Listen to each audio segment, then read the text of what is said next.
Our cars. You know how many times we sat in cars and dreamt about what they were going to be like when we got done? Dreaming is the big stuff. So repeat after me. Dreaming is the big stuff. All right. I got a couple more things and then I'll be done. Mother! Oh my God, Mom, come here. Mom, come here. Come here. Get your ass up here. Get up here. Oh, Mom, hi. You made it. Hi. Oh, thank you. Okay, you can go back now. All right. Okay. Is Kenny, where's Kenny? There you are. All right, Papa. Hi, Papa. All right.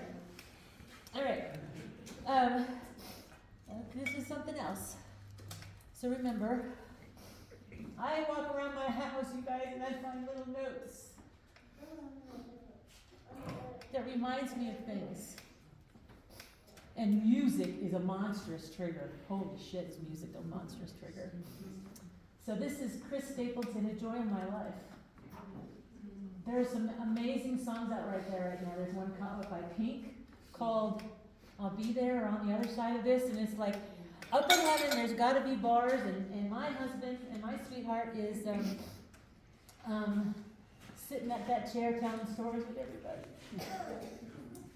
There's some amazing songs out there right now about love and relationships and loss. Okay. I'm going to read a couple things, and then Michael, it's your turn because you're on this one, and it's a good segue. Are you ready? I'm prompting you for this one. So I would travel a lot, and I'd get home and I'd get stuff all the time. He wrote this one to me a long time ago. When you're gone, I miss you dearly. Basically, don't tell anybody. I hope I did this. When you're home, love every minute. I love every minute of it. Our time together is the world to me. Thank you for being you and finding me and loving me. So the point here, it's the little things that are the big stuff. Repeat after me. It's the little things that are the big stuff.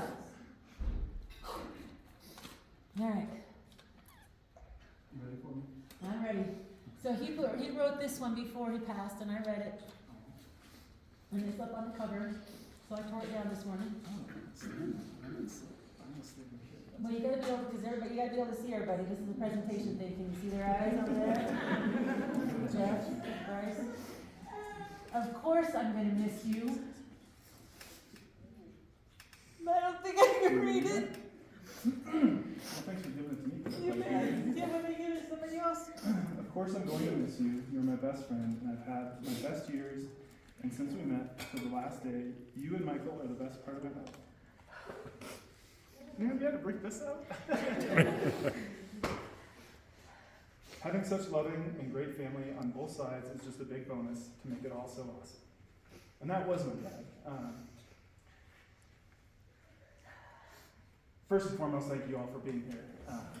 It's kind of morbid to talk to your dad about what he wants his celebration of life to look like when he's still alive, and your dad has more life than you've ever had.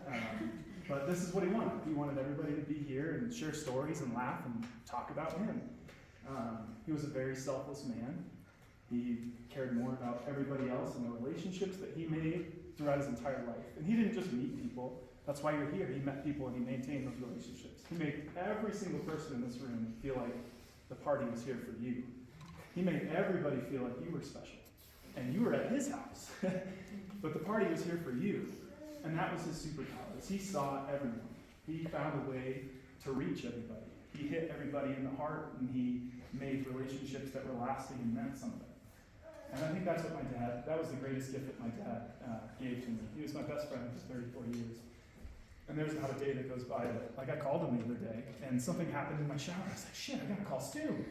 And I couldn't call him, and it's those are the tough moments. But it's important to remember, I guess, the things that he did and the man that he was and the creations of love and friendships that he made. I've never met anyone that was as social as him and loved as fearlessly as him. He wasn't afraid to meet new people. He wasn't afraid to love and get hurt, because the journey and the love and the people along were the most important thing. I only have 2 stories, because it's not about me, it's about you guys. Like, that's why we're here, is to share stories about my dad. And I know I was his only son, but it's about the connections he made. So I want to hear from you guys, but I only have two really quick stories to share.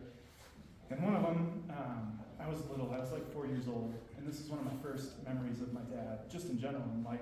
And as you know, my dad loved cars. He bought an old beater and he fixed it up. I think it was like a 1990 Toyota Celica. He fixed it, he made the whole headliner nice, he did all the engine work, he made the whole car perfect, and he's getting ready to sell it. He says, okay boy, let's go to the store, we gotta go do something. Oh, you've never had a root beer before, you gotta have Mars. So he gave me a root beer, and I was like 4 years old, and I'd never had a soda before, and I took it, and I sat in the passenger seat next to him, and it was like a cartoon. It did everything.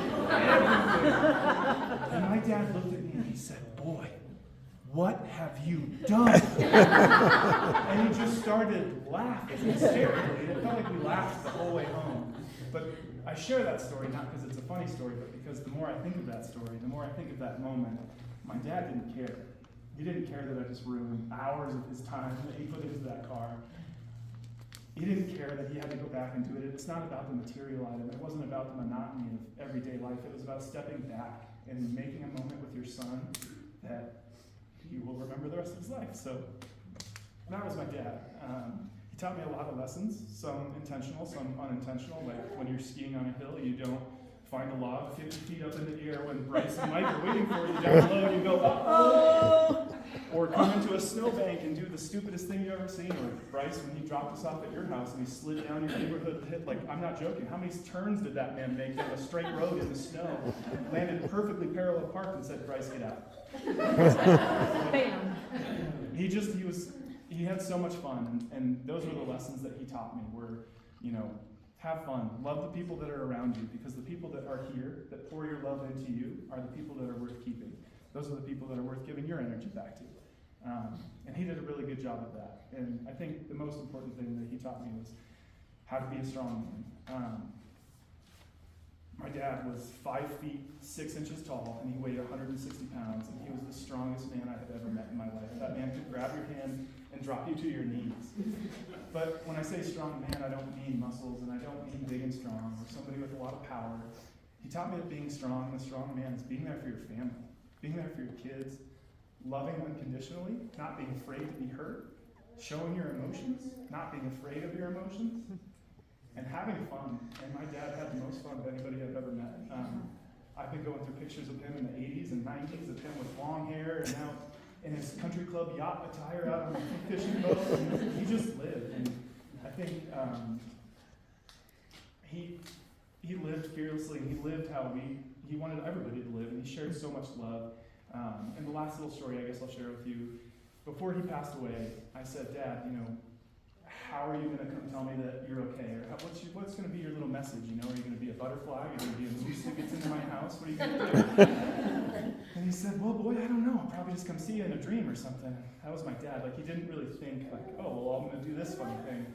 But he always used to call me, and I have a voicemail, and he would call me and he'd tell me, you got to go outside. You got to look at the moon, because it's badass. Venus is right above it, and it's so cool. You got to get outside, boy.